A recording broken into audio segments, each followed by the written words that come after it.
Hey, yo, what's good, everybody? It's your boy, Manny, and I'm coming to you live from the Manny J Media headquarters here in Worcester, Massachusetts, right outside Elm Park. And I'm with the second congressional. I'm sorry, second. I had it right. Yeah. Oh my God, why did I doubt myself? Second congressional district representative Jim McGovern. It's so great to have you here today. Happy to be with you. Thank you so much for returning. We've done this once before. It was way back in the beginning of my interview At a different location, too. At a different location, that's right. We were actually at the Village Worcester, Right. and I did run into Parley today, and she did tell me to extend a hello to you. I love her. She's wonderful. amazing, isn't she? She's the best. All the work that they're doing down in the Village Worcester for the Main South area and beyond, really, for all of Worcester when it comes to Afrocentric education is just amazing. So check out the Village Worcester at 4 King Street in Worcester. Jim, welcome back. How you doing? Catch me up. How's it going? How was your summer? It's been busy, but it was wonderful. I mean, my district includes not just Worcester, but it goes all the way out west. I have a lot of rural areas. I have more farms in my district than any other congressional district in Massachusetts. So I did a lot of touring of the great agriculture in the second congressional district, and I'm a big supporter of our farmers and our farms, and urge everybody to buy local produce and meats. Support your local farmer. It's very important to stimulating our local economy, which benefits all of us. It is, but it's also, as we learned during COVID, food systems are important. So it's important that we don't have to rely on a food system, from halfway around the world or halfway across the country. Yeah, it's important that we have, food that's grown and raised locally. The other thing is I'm a big environmentalist. I care deeply about climate change, and I'd rather have food shipped from, Hadley to Worcester than from Mexico to Worcester or from California to Worcester or Washington State to Worcester to the extent that we can. Absolutely, and also, with a lot of locally grown produce, that helps our what was I gonna say? The health of our area. Because the more greenery you got going on, the better it is for our community. Right, and one of the things that I've championed in Congress are efforts to try to reduce food insecurity and to promote better nutrition. And one of the things that we've been able to do with the SNAP program is provide a benefit to people that you get double up bucks if you purchase fresh fruits and vegetables at a local farmer's market, and people love it. Essentially equates to free produce. Right. So, but people love it because they have access to good, nutritious food for their families. Right. But we're also helping our local farmers, and when you help your local farmers, you're helping our environment, you're helping the world. So it's all good. And I love that you bring up that point. Also about food insecurity, especially with our children. During the pandemic, you were a strong proponent of free meals for kids, particularly being that they weren't getting those meals at school anymore because they were being schooled from home. And then I know the past 2 summers, I've noticed a strong presence, at least, in the community for meal programs, which I know you championed along with people like Marty Gonzalez of Help Once Marty Donald. Shout out to Marty, we love her. She's amazing. Tell us a little bit about that. So a couple of things that I'm really proud of in Massachusetts. One is the state legislature, led by the governor, established preschool meals for every school child in Massachusetts. So it's universal. Yeah. People don't feel like it's just for poor kids; it's for everybody. And we need to make sure that those meals are nutritious and they taste good and smell good and look good. Right. So the kids want to eat them. Right. So kids are picky. Right. The other thing is we did this. I have sponsored this White House conference on hunger, nutrition, and health with President Biden, and trying to figure out a roadmap to end hunger and food insecurity and promote better nutrition and better health outcomes in this country. And one of the things that came out of that was the fact that we have school meals during the school year, but what about the summer? And so we expanded this program called Summer EBT to make more federal funds available for summer feeding programs. Because believe it or not, hunger is the worst in this country during summer months. Some of these people think it's Thanksgiving or Christmas because we all do, we fundraise or we give to the food pantry. Actually, that's why it's not as bad, because there is a lot of work going into. But it's the summer months that are the toughest, right? So we have federal government. And even if you got money, because I have a job, my son's mom has a job, and we still struggle to get food on the table. Albeit we can get food on the table, but there's a lot of things like fresh produce that goes bad so quick. It's like a stab in the stomach when I have to throw that stuff away. So to be able to have outlets where I can get that stuff at a free or reduced cost is extremely valuable to families like mine, who are hardworking families, who we're just combating inflation, right? And the good news is inflation is coming down in this country. Not fast enough, but post COVID, inflation. Can we have a little conversation about that? And John, I'd love for you to join in on this if you'd like to at any point. Feel free.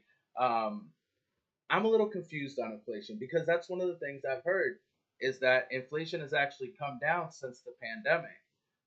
But I've also heard it's just the inflation rate, not actual inflation. So we're actually paying more than we were. And so I'm a little confused. It's all over the place. Can you break that down a little? Some things are coming down. Some things are, stubbornly, kind of where they are. I mean, gas prices are coming down. Yeah, I've noticed that, and I love that. Right, so that's good. But egg prices have gone up. Right. So, and we have to figure out whether some of this is, because people are making more money for the sake of making more money, or whether or not there are other factors. But we need to make sure that food prices are at a level where farmers can make a living, but people can afford them. Afford. It's a balance. Right. It's a balance, right? And compared to other places in the world, I mean, inflation is actually lower here than almost any other country in the world post the pandemic. So we need to do a better job, and to the extent that it's taking some time, then that's where we come in with programs like Double Up Bucks. That's where we come in with programs like maybe is summer EBT or expanded SNAP benefit for people. And by the way, I run into people who say to me, well, people should just get a job. Well, the majority of people in this country who are on SNAP right now have a job. They have a job. Yeah, so it's like this idea that people, I'm not on SNAP, but my son's mom is, and she got a good job. Right. So the people who think I don't know if that was TMI. No, but the people who think that it's just a giveaway. No, people are working, right? We need to get this balance right, and to the extent that the federal government can be helpful, we should make sure that it is. Look, I come at this issue by believing food ought to be viewed as a fundamental human right for every single person 100%. in this country and on this planet. Everyone has the right to eat and survive. Right. And, we have the ability to get this right. We just need the political will. Absolutely. And, speaking of political will, I just want to bring up now, in case there's a lot of people out there who aren't aware, that we have a very big election coming up, November 5th. And more than the presidential candidates, who we can get to in just a moment, and talk a little bit about them. You're actually running for re-election.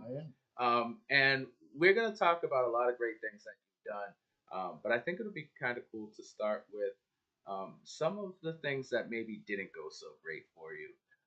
So what are maybe some of your greatest disappointments in your last tenure? I wish we could have this summit that we did on hunger, nutrition, and health. I wish we could have had that done when Bill Clinton was president or when Barack Obama was president. I mean, because we're kind of behind in terms of focusing on this issue.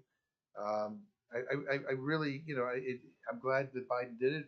We now need to follow through and make sure we fund what is necessary to end food insecurity in this country. But I don't have a lot of regrets. I mean, I'm always impatient. I want more. I want more done. But I'm proud of my record when I look around this city. Yeah. I mean, I was just at UMass Medical Center, and I helped get the VA clinic built there, and helped get some of the funding for it, and get the head of the VA to push that project along, because a lot of veterans in the greater Worcester area had to go to Boston or Northampton for their care. That's a long way to go. Right. Um, Especially when a lot of the times veterans don't even have transportation. right, and sometimes the transportation provided. You take a World War II or Korean veteran and then drive out to one of these places in the morning, but then the bus wouldn't go back until at the end of the day. Right. So they were So stuck they got there to all hang day. out in Right, Boston all day. right. And the bottom line is that you know we needed this facility, and it's up and running, and it's built, and and people are getting good care. Some of the specialty care they have to go to Boston for, but they're getting some really good care. I'm really proud of that because I appreciate our veterans and what they've given to this country, and so I'm proud of that. I'm proud of when I get elected, they want to tear down Union Station. Yeah. We had state legislators that wanted to build a casino. I mean, it was a mess. Yeah, it was a mess. It was a hot right? mess. But that's before I got But it's elected. beautiful now. Right, but they wanted to tear it down and build a casino. I'm like, no, this is a historic structure. Let's take it and repurpose it. And and we right. Well, I mean, I'm honestly surprised. So John just said, could you imagine the traffic if there was a casino there? And I will say, rush hour traffic around here, and which by the way, I don't even know why we call it that anymore because it's rush hours. I know, Literally, yeah, it's from sorry. like 3 to 6. Yeah. It's terrible. Yeah. And I mean, we have a whole. There's a lot of construction going on highway. too, and there's and everybody's got a car. But anyway, tonight we're going to celebrate the fact that we get some federal money to put in the basement a food hub, so that we could have better connections with our local farmers and right. all of us, but also to provide kitchens for people to be able to learn how to cook. But also, I mean, you may have a special recipe for whatever, a secret sauce or whatever, and you maybe think it's marketable. Well, here's a place you can go and you can perfect it, and then get the guidance to figure out how to put it on market and actually Absolutely. make a business out of it. So that's going to be there. Worcester Airport. They want to shut it down. They want to build a casino there too. Yeah. But I said, look, the only thing harder than building a new airport, the only thing that harder than keeping an airport open is building a new airport. We're not building any new airports, and we were able to get a federal money to get the landing equipment so that Worcester Airport works. So how much of a benefit to the city of Worcester has that airport been since it's been a huge benefit, a huge benefit. And don't take my word for it. Talk to some of the major employers in this city. Also, for people who go to Florida during the winter, they love it because they get on a plane and go to Florida. And I mean, JetBlue is they do be having some deals. So. Yeah, and you don't have to drive to Boston. Reach out to John. We help reinvigorate the Gardner-Kilby-Hammond neighborhood where Clark University is. Yeah. And we put a playing field in there for the kids right behind the Boys and Girls Club. I played a role in that. The Gateway Park project with bioengineering companies, a partnership with WPI, again, employing lots of people and reclaiming land that was a brownfield. I mean, there's lots and lots of stuff here. It sounds like there's a lot of achievements there that you've is, been able to take part. I'm proud of it all, but there's more that we need to do. Right. So can we talk a little bit about the more that you need to do? And actually, before we get into those specific things that you think you need to do, we did let people know that you were going to be here today, and so we got some comments on our thing that our post, our post that we put up, and some of the comments just kind of made it seem like there were people disappointed in how you were representing them, specifically in the areas of like gun rights and freedom of speech. So let's start with the big one, gun rights thing. Yeah. Tell people exactly where you stand and what you're doing in DC for or against gun rights. Look, I believe in sensible gun safety legislation. Doesn't mean I want to take your gun away. But I mean, can we all agree that if you have a gun that you ought to be required to lock it up so that your kid can't get at it? Do we? I mean, I personally believe we should have an assault weapons ban. I don't know why people have to walk around. What does that mean? Weapons what does an assault weapons ban look like? Because a lot of people think you're going to come and take their assault weapon, and they're no longer going to be able to have that right, which is a violation in their minds of gun rights. Yeah, well, look, we have freedom of speech in this country. Yep. But you can't go and yell fire in a crowded movie theater. So there were reasonable constraints, and the reason why you can't is because you might end up causing a stampede and killing somebody, right? Right. So I mean, overall public safety has to be, considered. But I mean, the so-called gun rights people believe that they should be able to own anything and have access to anything. Well, I'm going to tell you, we live in a country where we have more gun violence than almost any other country in the world, really any developed country in the world. You know what's wild? School shootings. The most recent school right? shooting, I personally didn't feel anything. I Yeah. remember when I mean, I was in high school when Columbine happened, and that tore me up. Right. I was personally traumatized, and I had nothing to do with it. I mean, I'm over here in Worcester, nowhere near Columbine High School, right? But now, after all this time, the latest gun shooting, I was like, man, Hey, look, I have my it son, happens. my, You know, that's what a horrible thing as an American to have to right, feel. and that doesn't happen in other places in the world. Yeah. And so, and so you have to ask, well, why? Because access to guns, and in some states, I mean, you get whatever the hell you want to get with very few restrictions, you know, um, as well as the illegal market, that exists in this country. I mean, has made it possible for people who shouldn't have guns, sophisticated guns, guns that can basically mow down an entire, group of people in a matter of seconds. And again, the fact that we can't have this discussion. I mean, my kids, or my son is 26, my daughter is 23. When they go to a concert, I always tell them, Yeah. look for the exits. Anyway, right, and, where there's a just large yeah, group right, of people, because you don't know what's going to happen here, right?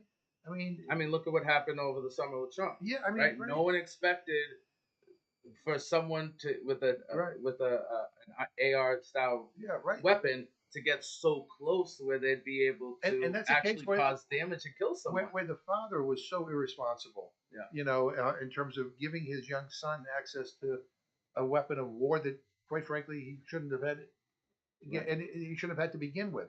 But look, I mean, again, if you believe there should be unlimited access to guns and bullets, we just disagree. And I'm not your candidate. I mean, because I'm sorry, there's certain things you're gonna stand firm on. I've met too many mothers and fathers and brothers and sisters who lost loved ones to gun violence, and it really is disgusting. And shame on us as a Congress and as a country for not taking this on more seriously. No, I completely agree that it's a serious issue. And one of the things that I think about often, you hear a lot of people talking about, oh, my gun rights, and uh, there's the argument of whether or not people should have guns, and I'm personally, guns are not for me personally. It gives me a weird feeling to handle a gun. That's just, I'm not saying that people should or shouldn't have guns, but what I do often think of, and I never really hear when we're talking about this conversation, unless we're talking about the shooter's mental health, we're not talking about mental health. And do you think that there could be something where Congress can kind of put more of a focus on mental health? Because I really feel like if we had a healthier society, there would be less need to turn to guns for conflict resolution. For a whole bunch of reasons, we should invest more in mental health care for people, and we should be concerned about that, in a more comprehensive way than we are. And not just in a reactive but I worry sometimes when people try to say, well, it's just a mental health issue and it's not about a weapon of war in somebody's hand. There are people who you cannot blame their mental health on the fact that they abuse their right and they abuse the privilege that they have of having a gun and go out and cause great harm to people. So or people who are careless with guns, and then the guns get into the wrong hand. That's not a mental health issue. It's just somebody who doesn't care about safety. So yeah, we need more investments in mental health, and also trafficking. Right, we do. But we have so many damn guns on the street in this country, and I just and nobody's talking about taking away the rights of hunters or people who don't want a gun to protect themselves. The vice president says she has a gun. She got a Glock in her glove compartment. Did. You know what? I mean, that's not what we're talking about.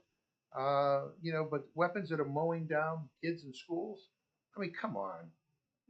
I mean, and again, understand, we are unique in the world. We are unique in the world.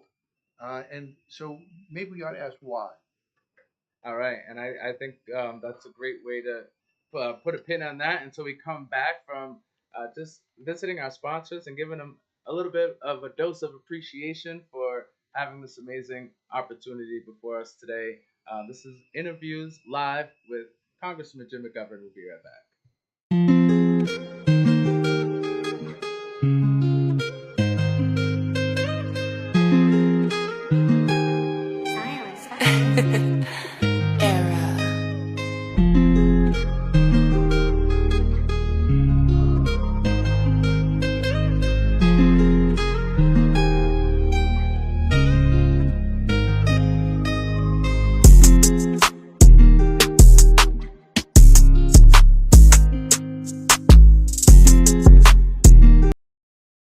I'm,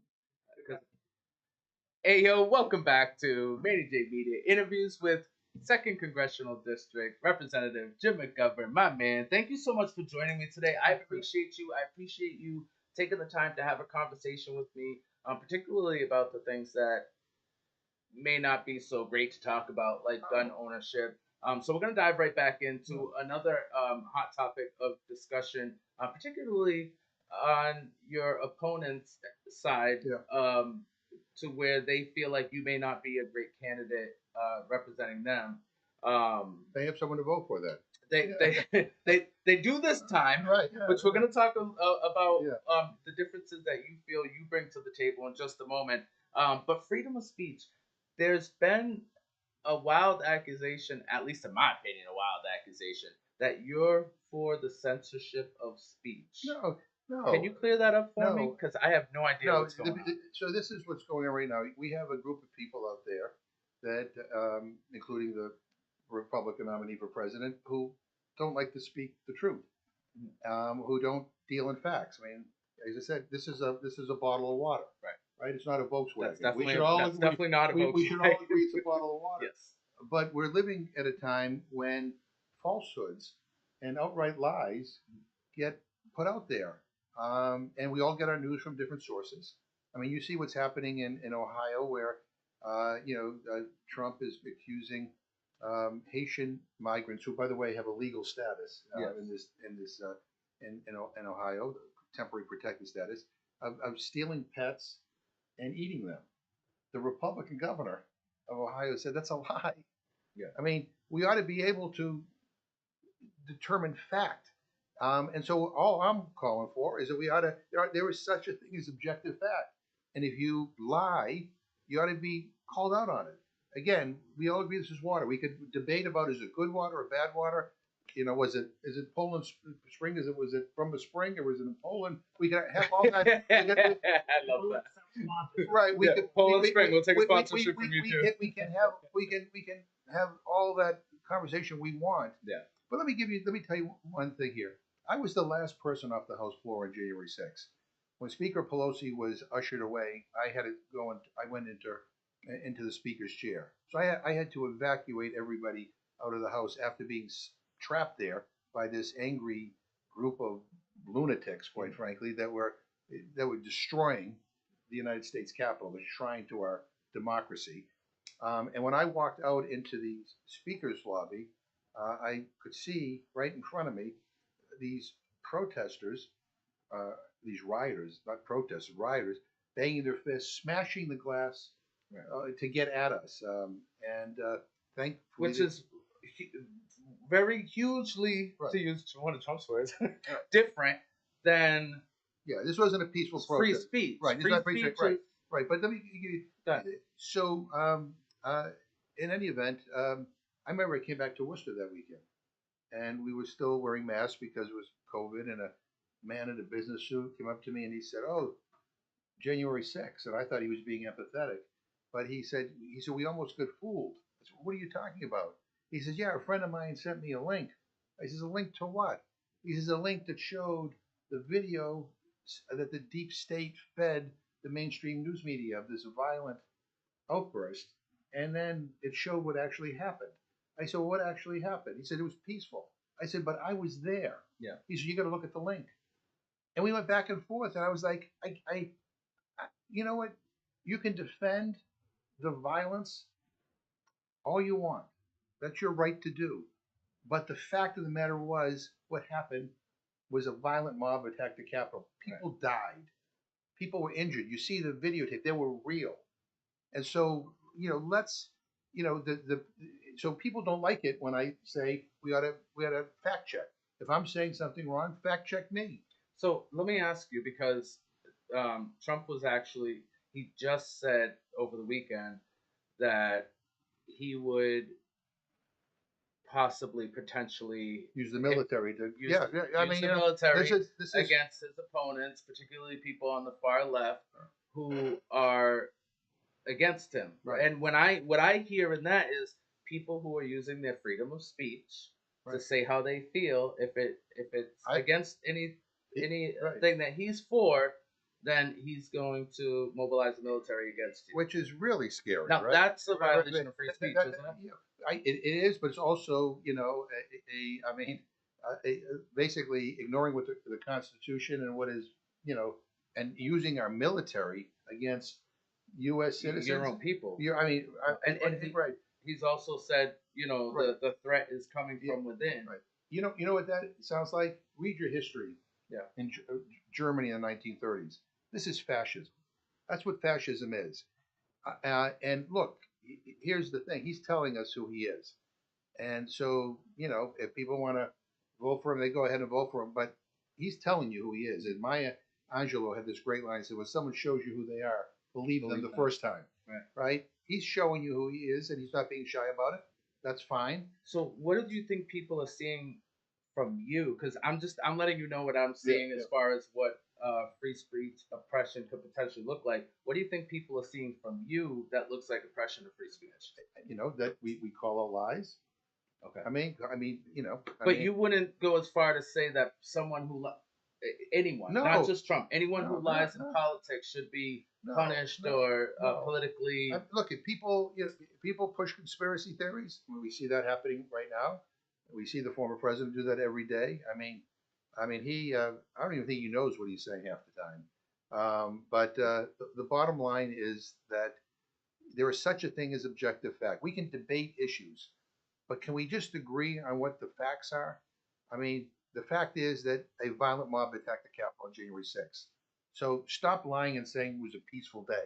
It just wasn't. Right. Which is important to say that was during the transfer of power. That's right, what that was. Yeah, so for him to say in an interview to stop the peaceful transfer. For him to say it was a peaceful day, what are you, crazy? Yeah. I mean, maybe the first half when they were all right. But here's that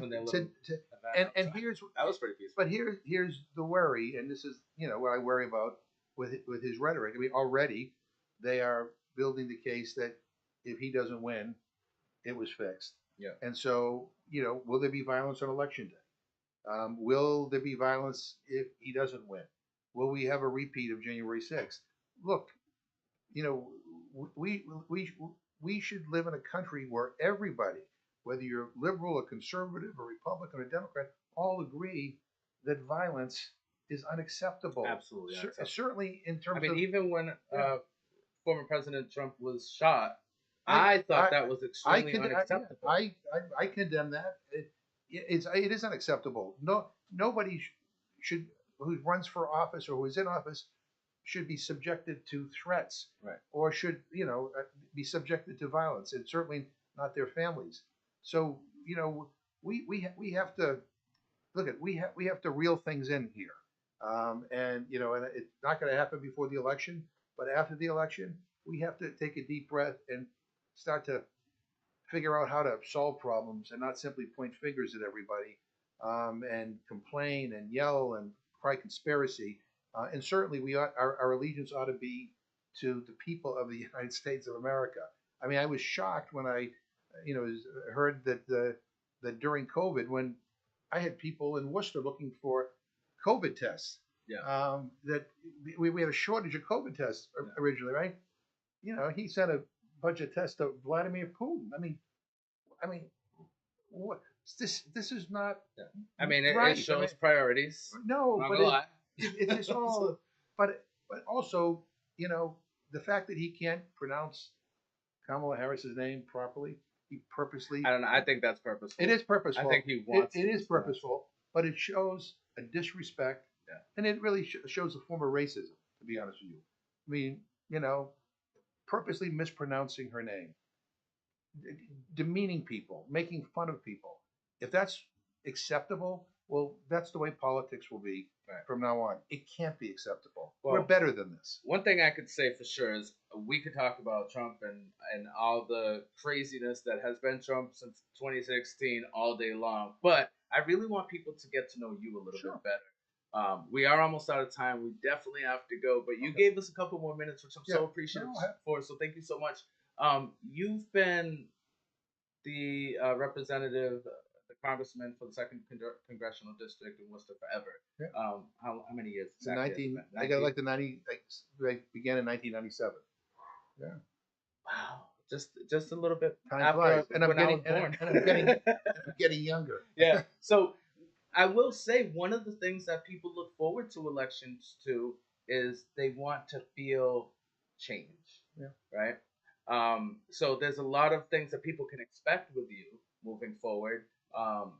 What do you say to those people who don't want business as usual, who want something different for their lives moving forward? What are you bringing to the table that they can look forward to seeing? So let me just say one thing. Republicans have challenged me in the past, and they can challenge me with whoever they want as many times as they want. So, in most years, there's been somebody, but occasionally there's nobody, and that's not my fault. I mean, it's not my job to find myself an opponent. I think one of the reasons why I haven't had a strong opponent over the years is because most people actually appreciate the job that I've done. Yeah. I mean, I delivered. If it's not broke, don't fix it. Right. Well, I've delivered for this city. I fight for my values and the values I think of the people of this district. And and I'm accessible. I mean, I do community meetings constantly. I'm doing one in Leicester, on Saturday. So people can come and they can talk to me and they can agree with me or disagree with me. I don't expect everybody to agree with me on everything, but I can promise you this: I give you my best judgment. I tell you what I believe and what I feel passionately about. And sometimes it's very, very popular, and sometimes it's not. Yeah. And the other thing is too, Jim, you're very extremely approachable. And people can have a conversation with you. And if there's things that they don't agree with you about, they can have a conversation with you. And maybe you can learn something, maybe they can learn something. But there's an opportunity for us all to learn, right? Absolutely, absolutely. And I think the thing is that I'm not perfect. Yeah. And I'm the first to admit it. And I look at all the votes I've taken. I'm sure if I go through them all, there are some I wish I could have a do-over on. But by and large, I give people what I believe, and I get it. Some people don't like my politics and don't like the issues I take on. That's fine, right? Then if I can't convince you, vote for the other guy, or the other woman, whoever it is, and that's the way our system works.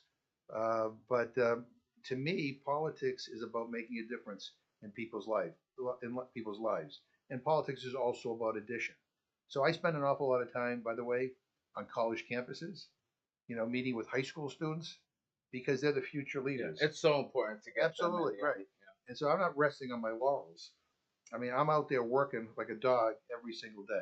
Yeah. Here in whether it's in my district, and we were in Worcester right now, or whether it's in Washington, and I'm every day I wake up and I go to work and trying to figure out how can we improve the lives of people in this community? How can we help more people? Before I came here, I was at a facility that's going to provide health care for new immigrants coming into this community. Making sure they get the health care that is appropriate, so they can give birth to healthy babies and and get into our workforce and be able to get a healthy start. I mean, those things are important. I mentioned the veterans facility at UMass is incredibly important to me. I'm really proud of that. But the people who use that facility, the VA facility, some of them are Democrats, some of them are Republicans, some of them are on a roll. I don't care. Everyone benefits. Right, it's for everybody. It's for everybody. And so, but look, I have been blessed and honored by the trust that the people of this district have given me over the years, and and every day I go to work, I think of them. I think of them. All right. And as you can see, we're getting the hurry up, gotta go sign. So, lastly, I just want to ask, what is your, what do you feel is your biggest accomplishment thus far, in working as our congressman? Well, I think by any measure, I mean, we're in Worcester here. Worcester today is a hell of a lot better off and looks a hell of a lot better than it did when I first got elected. But I also, care deeply about national and international issues in terms of dealing with this issue of food insecurity and hunger. Again, food ought to be viewed as a fundamental human right. I'm on the Human Rights Commission.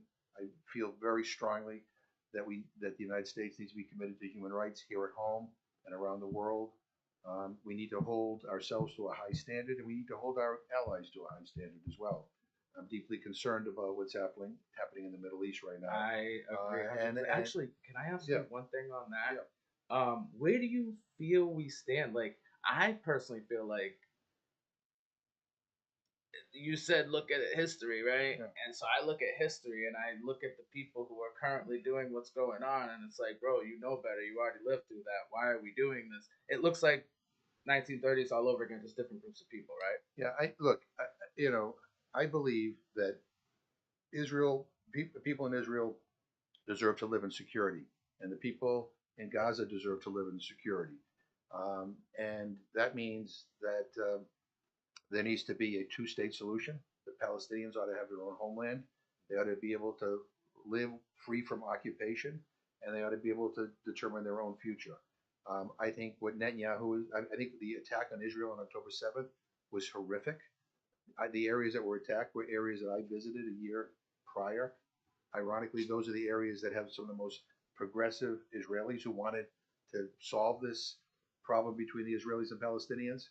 But Netanyahu's response has been horrific as well. 45,000 literally overkill. 45,000 Palestinians dead, killed, and now and let's put an emphasis on babies, right? Yeah, children, and here's because that's really important. And here's one of the things I just don't feel like babies and children should be what is it called? Civilians should be. Civilians should always be. Protection of civilians should be a priority for everybody. Yeah. But here's the thing, and I say this when I speak to groups that agree with me and don't agree with me on different sides of this. I sometimes feel we're losing our humanity. We have to get to the point where, that if I'm an Israeli, I need to understand that if a Palestinian child is killed, that parent grieves just as I would grieve if my child were killed or an American child were killed. And I think on both sides, each side is dehumanizing the other side to justify this violence and this carnage. It has to stop. And I'm worried now that, now that Iran is going to be a target, and then Iran says they're going to bomb some Arab countries' oil fields, that this thing could get out of control, and we could get sucked into this war in a way where our troops are going to be involved. And I got to say, I get it. Everybody wants to, settle the score and even this and get back. I want to counter what you did to me and vice versa. But at some point, we have to say, you know what? We need to be level-headed and figure out that the way to a better future is through peace and through diplomacy, and through recognizing that everybody in that region is entitled to human rights. And I think everyone in the world. You're absolutely right. But but we deserve to live in right. Absolutely. And we're not here long, so right. enjoy it. And one last thing to Vladimir Putin: the days of invading other countries have to come to an end. Yeah, that goes not only for Russia but for the United States and for everybody else. Let's respect other countries' sovereignty. Let's respect the human rights of everybody on this planet. Let's not lose our humanity. All right. Well, Jim McGovern, with that being said, we're going to leave it there. Yep, John. We have to insert one point of controversy. What's up? What's his favorite pizza place? Okay. I can get on board with that. So John wants to know. We got a little bit of controversy going on around here. We want to make sure that we get the answer straight from the horse's mouth. What is your favorite pizza place around Worcester? Burnco Pizza. Burnco Pizza, some slapping pizza, bro.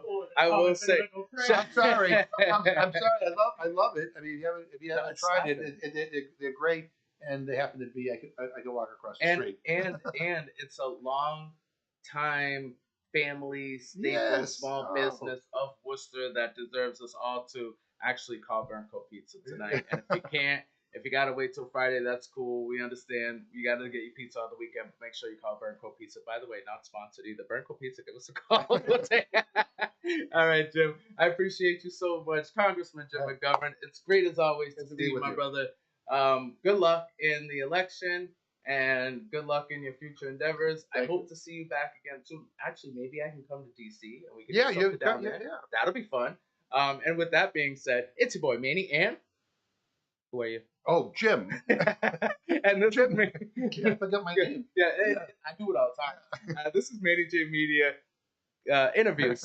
See, I just did it. Community delivered. We'll see you real soon. Peace.